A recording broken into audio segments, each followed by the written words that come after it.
શૂન્ય પાલનપુરીનો આ એક શેર છે.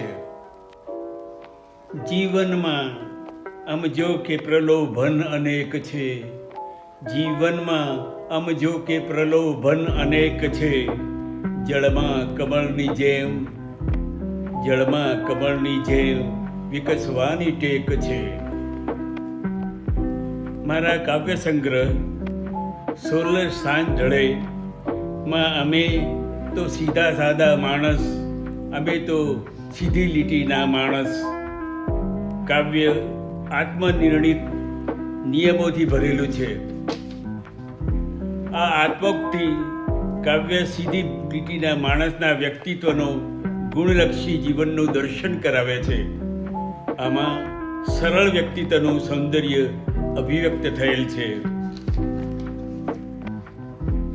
અમે તો સીધી લીટીના માણસ, અમે તો સીધા સાદા માણસ. આઘું પાછું કરવાનું અમને જરી ના ફાવે, અમે તો સીધી લીટીના માણસ, અમે તો સીધા સાદા માણસ.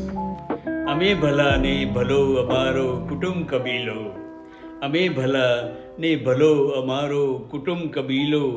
વાંકો ચૂકો નથી અમારા જીવન કેરો ચીલો, વાંકો ચૂકો નથી અમારા જીવન કેરો ચીલો.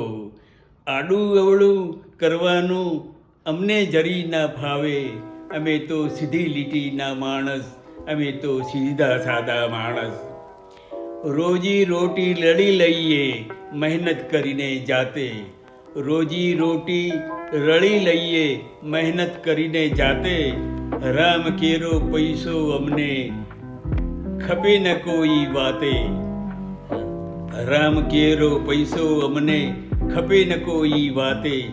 કૂડ કપટ આચરવાનું, કૂડ કપટ આચરવાનું અમને જરી ના ફાવે, અમે તો સીધી લીટીના માણસ, અમે તો સીધા સાદા માણસ. હળી મળીને હેત ભાવથી રહીએ સૌની સાથે, હળી મળીને હેત ભાવથી રહીએ સૌની સાથે. ફિકર ચિંતા કોઈ જાતની નથી અમારા માથે, ફિકર ચિંતા કોઈ જાતની નથી અમારા માથે.